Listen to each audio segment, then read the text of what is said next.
जो लॉन्ग मार्च की जगह उसको आज वो डब्बू ने कह दिया कि ये तो अरशद शरीफ मार्च है। शेख रशीद वही तो नहीं है जिसके मुतालिक खान साहब कहते थे कि ये अगर मेरे साथ कहीं हो तो मैं अपने मुंह पे थप्पड़ मार लूं। ये वही परवेज लाई नहीं है जिसके मुतालिक कहते थे ये पंजाब का सबसे बड़ा चोर डाकू है, कि चोर ही इमरान खान है, तोशा खाने में घड़ी चोर भी वही है। आप खुद मुझे बताएं ये कौन इंसान है यार, और इसने अपने हर मोहसिन को डसा, इनको कैसे ना डसता। मुझे तो शेख मुजीबुर रहमान की याद दिला दी है इन्होंने। जो शेख मुजीबुर रहमान जिसा करता था आज इमरान खान वही कर रहा है।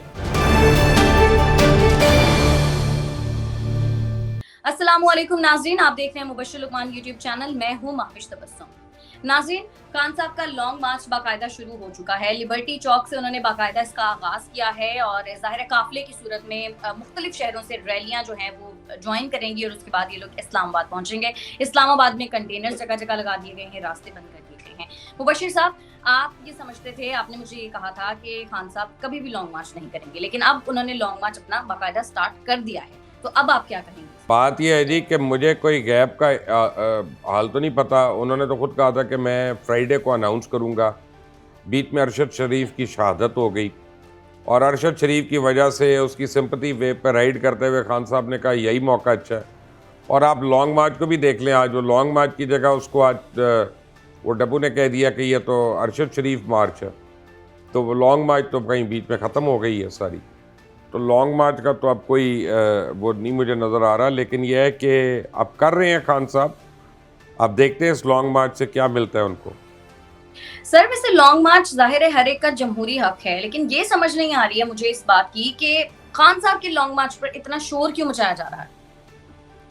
बड़ी अच्छी बात है, वो लोगों की नस्लें उनका मुस्तकबिल बदलने को निकले हैं और आपकी और मेरी नस्ल संवारना चाहते हैं। वो अलग बात है कि उनकी अपनी नस्ल ज़रा कहीं महफूज बैठी हुई है और सेफ बैठी हुई है और उनको संवारने की ज़रूरत नहीं। उनको तो पता नहीं उन्होंने नमाज भी सिखाई है कि नहीं, कलमा भी पढ़ा है उन्होंने कि नहीं, मुझे नहीं पता। लेकिन यह है कि वो तो खान साहब भी बता सकते हैं या वो बच्चे बता सकते हैं। और वो तीनों बच्चे जो हैं वो किसी और यानी वो तो एक यहूदी पाल रहा है, उनको गोल्डस्मिथ पाल रहा है, उसके घर में पाल रहे हैं। तो अब आपकी और मेरी लॉन्ग नस्ल को संवारते रहें, उनकी मेहरबानी है। अब क्या कह सकते हैं इस पर उनको हम। और रात के अंधेरे में मुलाकातें करते हैं, सुबह को मीर जाफ़र और मीर सादिक कह देते हैं, फिर शाम को जाते हैं मिन्नत तरले करते हैं, फिर गैर कानूनी तौर पे कहते हैं कि जी असेंबलियाँ डिज़ोल्व करवा दो। जब वो कहते हैं कि जी हम नहीं कर सकते, असेंबली तो आप करेंगे ही, आप कोई पॉलिटिशियन करेगा, तो उस पर क्या कहते हैं, जब PDM की सारी लोगों को उठा के तुम जेल में डाल दो और मैं तुम्हें गैर मुय्यना मुद्दत के लिए आर्मी चीफ बना देता हूँ। जब वो ये भी गैर कानूनी काम मानने से इनकार कर देते हैं तो फिर आप आके उनको न्यूट्रल कहना शुरू होते हैं, जानवर कहना शुरू हो जाते हैं और कुछ कहना शुरू होते हैं, वाज़े कसना शुरू हो जाते हैं। आप खुद मुझे बताएं ये कौन इंसान है यार, कौन शख्स है ये, और इसने अपने हर मोहसिन को डसा, इनको कैसे ना डसता।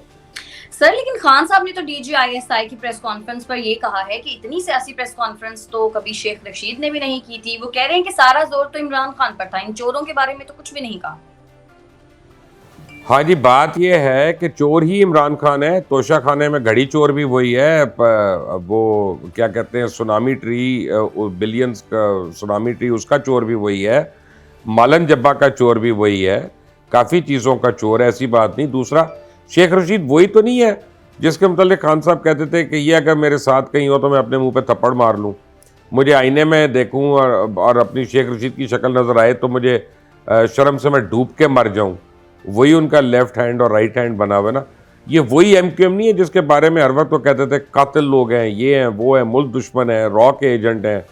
और फिर बाद में उन्होंने कहा कि ये तो बड़ी नफीस लोग हैं, बड़ी सुलझे हुए लोग हैं और मेरी हुकूमत का हिस्सा इनको होना चाहिए। ये वही परवेज लाई नहीं है जिसके मुतालिक कहते थे ये पाकिस्तान का, पंजाब का सबसे बड़ा चोर डाकू है। आज उसी परवेज लाई की बुलेट प्रूफ गाड़ियों में बैठ के CM के प्रोटोकॉल एंजॉय करके लोगों को उन्होंने कह दिया कि कफन बांध के आना, खुद बुलेट प्रूफ गाड़ी में बैठे हैं।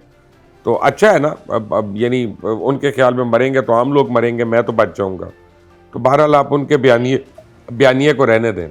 सर, आप ये जो सारी बातें कर रहे हैं ये तो सियासी बयान होते हैं ना। इस तरह के बयान तो शहबाज शरीफ साहब ने भी दिए हुए हैं, पेट से पैसा निकलवाएंगे, सड़कों पर घसीटेंगे, उन्हीं के साथ अब इत्तेहाद। तो बात ये है कि बात ये तो सियासी बयान होते हैं, हर सियासी। मैं वही तो कह रहा हूँ आपको।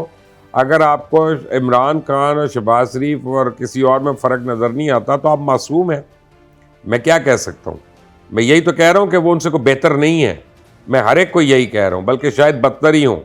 और अब तो मुझे लगता है आज खान साहब ने जो बातें की हैं, मुझे तो शेख मुजीबुर रहमान की याद दिला दी है इन्होंने। हमने तो उसके मतलब पढ़ा ही है, उसको सुना नहीं था, हम ज़रा छोटे थे। लेकिन यह है कि पूरी वही बात है जो शेख मुजीबुर रहमान जिस तरह करता था, आज इमरान खान वही कर रहा है। सर, जिस तरह से फैसल वावड़ा साहब ने प्रेस कॉन्फ्रेंस की और उन्होंने अपनी प्रेस कॉन्फ्रेंस में कहा कि वो तो सिर्फ जनाजे ही जनाजे देख रहे हैं, लाशें ही लाशें देख रहे हैं इस लॉन्ग मार्च में, आपको ऐसा कुछ खुदा ना खास्ता होता हुआ नजर आ रहा है? अब देखिए, पहले ये सोच लें कि फैसल वाडा के मुतल्लिक पूरा क़यादत उनकी जो है वो इस बात पे यूनिफाइड है ना, और उनकी तमाम ट्रोल्स यही कह रहे हैं ना कि फैसल वाडा एक नालायक आदमी है, 2 नंबर आदमी है और मुनाफिक आदमी है।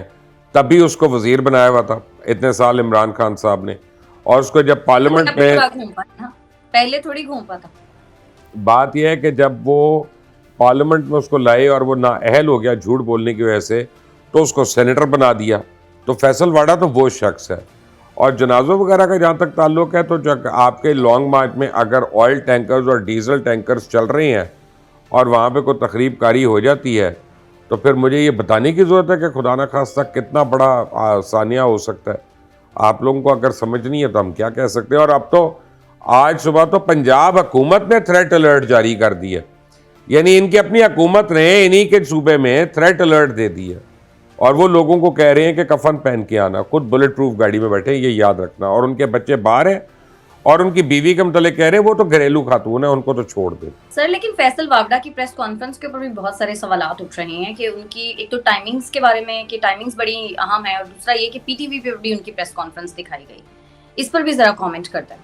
पीटीवी पे तो मेरा ख्याल है हुकूमत को इंटरेस्ट है ना पीटीवी पे दिखाने का, क्योंकि पीडीएम की हुकूमत है, उनके अंडर पीटीवी है, मरियम औरंगजेब वगैरह उसकी हेड है। उनका इंटरेस्ट ये है कि आपका 30-35% ऐसा इलाका है जहाँ पे केबल है ही नहीं, तो पीटीवी आता है तो उनका अच्छा ही ऐसी बातें कर दिखाएं पीटीवी पे भी। वो तो उन्होंने दिखा दी, वो तो कोई ऐसी बात नहीं है। उनको पता था कि वो ये बातें करने वाले। नहीं, मैं ये कह रहा हूँ कि जब शुरू हुई है और जब उसने ट्वीट की है तो वो अरशद शरीफ के हवाले से थी, वो बड़ी इंपॉर्टेंट थी, उसने पहले बिल्डअप किया उसका।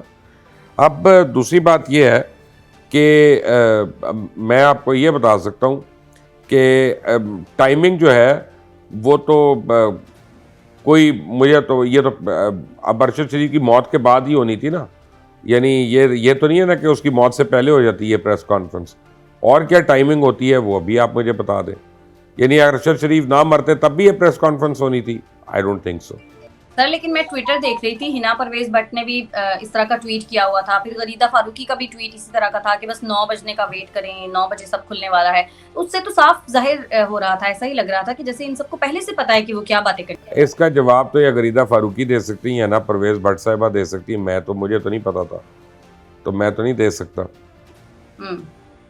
सर, अरशद शरीफ साहब के साथ जाहिर है जो कुछ हुआ वो जाहिर हम कभी भी नहीं भुला सकते, दिल अभी तक अफसुर्दा है। लेकिन आप समझते हैं कि कभी उनको इंसाफ मिल पाएगा, तहकीकात मुकम्मल होंगी, उनको इंसाफ मिलेगा, जो लोग इसके जिम्मेदार हैं उनको सजा मिल पाएगी? क्योंकि अब तो 2 बड़े लोगों के नाम आ रहे हैं ना, खान साहब का नाम भी आ रहा है, सलमान इकबाल साहब का नाम भी आ रहा है, इस पर भी जरा आप कमेंट करते हैं। खान साहब ने तो अपना नाम खुद दे दिया ना, जब उन्होंने कहा कि मैंने कहा था उसको कि बाहर चले जाओ, तुम्हारी जान को खतरा है। तो अब ये खान साहब भी बता सकते हैं ना कि किससे उसकी जान को खतरा था, उनके पास कौन सी क्रेडिबल इंफॉर्मेशन थी। और खान साहब भी बता सकते हैं कि केपीके में उनकी हुकूमत है, पंजाब में उनकी हुकूमत है, इन 2 जगहों पे उसको क्या इनसिक्योरिटी होनी थी। 200 बंदे रख सकते थे पुलिस वाले उसके पास, एलीट वाले भी, दूसरे भी, और सीएम हाउस में रह सकता था, जो रहता रहा केपीके में, सारे कई जर्नलिस्ट रहते रहे जाके अभी हाल ही में।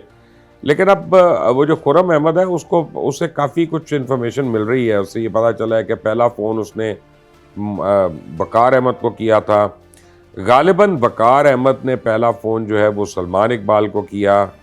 अब ये सारी बातें हैं, और जो मैंने आपको बातें कही थी वही फैसल वाडा ने भी अपनी प्रेस कॉन्फ्रेंस में कही। आप याद करें कि ना उसके मोबाइल फ़ोन्स का पता चल रहा है, ना उसके लैपटॉप का पता चल रहा है, उसका पूरा फोरेंसिक एविडेंस जो है वो मिटाने की कोशिश हो रही है। बल्कि अब तो ये खबरें आ रही हैं कि शायद अरशद शरीफ वहाँ पे 2 महीने से मुकीम था, और उनके साथ कोई, अब उसने बताया कोई कारोबारी शराकत की बात हो रही थी और उस पर कारोबार करना चाह रहा था, कुछ करना चाह रहा था।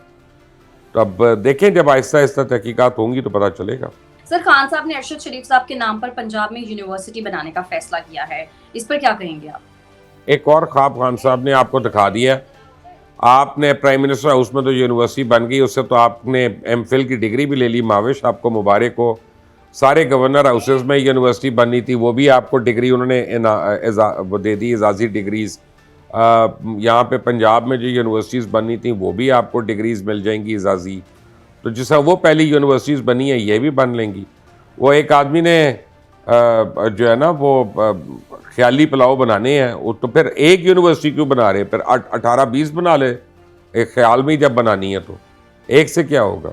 सही, चलें देखते हैं। सर, नए आर्मी चीफ के हवाले से वैसे कोई मुखबरी दे दें, कब तक ऐलान हो जाएगा, किसका नाम फाइनल होने वाला है, और क्या लॉन्ग मार्च इस्लामाबाद पहुंचने से पहले पहले आर्मी चीफ का ऐलान हो जाएगा?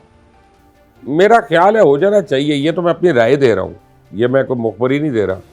मेरा ख्याल है ज़रूर हो जाना चाहिए, उससे काफ़ी जो है वो सिचुएशन जो है उसमें चेंज आ जाएगी। और मैंने डिसीजन लेना हो, मैं शहबाज शरीफ हूँ, तो मैं तो अगले एक आधे दिन में कर दूंगा अनाउंस। लेकिन अब शहबाज शरीफ साहब इधर है ही नहीं, तो वो जब आएंगे तो पता चलेगा कि कब वो करते हैं। तो let's wait and see. But अब नाम अनाउंस होने में देर नहीं हो सकती। अब तो इंटरेस्ट ये रह गया कि नाम किसका अनाउंस होना है, और खान साहब को उसी पे तशवीश है। सर, वैसे आपके जहन में है कोई नाम के कौन आ सकता है? मेरे जहन में है, लेकिन मैं खान साहब की तरह लूज टॉक नहीं करता कि मैं नाम ले दूं। ये लूज टॉक उनसे ही करवाएं आप। और जितनी आप सपोर्टर हैं उनकी, और आपके घर के पास से उन्होंने लॉन्ग मार्च शुरू किया, आप लॉन्ग मार्च पे गई नहीं, आपके घर वाले लॉन्ग मार्च पे गए नहीं। आपका वो जो व्हाट्सएप ग्रुप है जिन्होंने मुझे अपना निकालना था उस ग्रुप से, वो लोग गए नहीं, छोड़े सारे, अपना कोई भी नहीं गया। 5000 लोग गए हैं टोटल क्राउड का। आप इचरे की जगह, अब माविश इचरे में तो खुदा ना खास्ता कोई अब भट्ट साहब के घर खोलते ना तो पूरा इचरा बांधता, तो वो तो अपना इतनी गाड़ी थी और वो फिर जैम हो जाता है सारा ट्रैफिक। ये तो लाहौर का गुजानाबाद इलाका है, उसके अंदर कितने को आ गए थे। स्टेडियम के अंदर 40,000 लोग होते हैं, जब वो निकलते हैं ना फिर आपको पता चलता है 40,000 लोग कितने हैं, क्या ही उससे ज़्यादा थे। और अभी तो गाड़ियों में है, तो अभी तो जब कहीं पे रुकेंगे, अगर रात को रह गए तो फिर मुझे बताइएगा। सर, ये जो फैसल वावडा साहब ने वैसे किया है, मैं ट्विटर पे देख रही थी, इस तरह की खबरें भी आ रही हैं कि खान साहब के और भी बहुत सारे खिलाड़ी हैं ऐसे हैं जो खान साहब के साथ आगे जाके दगा देने वाले हैं उनको। आपके पास ऐसी कोई इत्तलात है? मुझे आज ये पता है कि एक एमपीए ने तो रिज़ाइन कर दिया, उनके लगारी साहब ने, उन्होंने तो प्रेस, और उनका ये क्लेम है कि मेरे पास 5 या 6 और लोग हैं मेरे साथी हैं। फिर एक 12 से 14 ग्रुप्स का यानी मेंबर्स का एक और ग्रुप है, वो उसने पर तोड़ ली है। और ये खान साहब से ज़्यादा मेरा ख्याल है परवेज़ इलाही को इस वक्त गैस की तकलीफ़ होनी है, और उनको यानी पेचश हो रही होगी कि ये ना हो जाए, क्योंकि अगर 4 बंदे भी 5 बंदे भी और रिज़ाइन कर देते हैं, फॉरगेट अबाउट 16, तो फिर परवेज़ इलाही की हुकूमत तो बहुत ही ख़तरे में पड़ जाएगी। अच्छा सर, इस्लामाबाद में भी मैं देख रही थी जगह जगह कंटेनर्स लगा दिए गए हैं। हुकूमत को डर किस बात का है, जब ये लोग कह रहे हैं कि हम पुरअमन एहतजाज करेंगे और बकौल आपके लोग ही इतने कम हैं, तो फिर ये लोग करें? बात यह है कि जा रहे हैं तो उनको करने दें। दहशत गर्दी करने के लिए तो 20 लोग भी काफ़ी होते हैं, उसके लिए तो लाखों नहीं चाहिए होते ना। और मेरा ख्याल है कि इस्लामाबाद को सेफ भी रखना है, क्योंकि डिप्लोमेट्स हैं वहाँ पे, फॉरेन मिशंस हैं, तो वहाँ पे तो ये इम्प्रेशन नहीं हो सकता, it can't be made into an international story. तो उनका बिल्कुल सही है उस तरह से। लेकिन अभी आप ये देखिएगा माविश, इससे पहले कि आप मेरे से बहस करें या कोई और बहस करे, ज़रा क्राउड की फुटेज उठा के फ्रीज़ करके अपने फ़ोन पे बड़ा करके देखिएगा, खुद पीटीआई के मेन लीडर्स आपको नज़र नहीं आएंगे, और कितने एमपी और एमएनए आपको नज़र आएंगे और सेनेटर्स वहाँ पे। इवन आपको शेख रशीद जैसे जो आपके फेवरेट है वो लोग नज़र नहीं आएंगे। तो फिर आप ज़रा सोचिएगा कि मैंने जितनी बात की है उसमें कितनी सदाकत है और कितनी गलत है। सर, वो मैं देख लूँगी। मैं जाहिर सी बात है, हो सकता है कि शेख साहब आगे जाके ज्वाइन करें, वो वैसे तो बहुत से शेख साहब नहीं है, एक की बात ही नहीं मैं कर रहा। तो सर फिर वही वाली बात है ना, खान साहब को सभी दगा देने वाले हैं, इस तरह की खबरें। खान साहब ने भी तो दगा दिए हैं लोगों को। खान साहब ने जो खुद किया वही बोया, वही काटना भी पड़ेगा ना। खान साहब ने कम दगा दिए हैं लोगों को, उनकी किसी चलिए एक खान साहब, पुरानी बीवी से अटल पूछ लें, शरीफ साहब किसी के एक। बारे में खान साहब कह रहे हैं कि उनको जहां पे भी बुलाया जाएगा तहकीकात के लिए वो पूरा कोऑपरेट करेंगे। और दूसरा ये कि जी उनकी जी, गायबाना जब वो जनाजा जाएंगे ना तब मुझे बताना। माफिज जब बुलाएंगे ना जाएंगे तब बताना मुझे, और जब कॉपरेट करेंगे तो। जनाजा में भी उन्होंने शिरकत की है गायबाना। जी, नमाज जनाजा वो गायबाना नमाज जनाजा थी, वो लाश वाले घर में नहीं जाते जिस घर में लाश आ गई हो। ये टोनों पे चलाते रहे हैं सारी हुकूमत, और अगर आपको इन टोनों का एतबार है तो अब बिस्मिल्लाह, मेरे लिए तो वो कुफर है, मैं तो उसको कुफर समझता हूँ।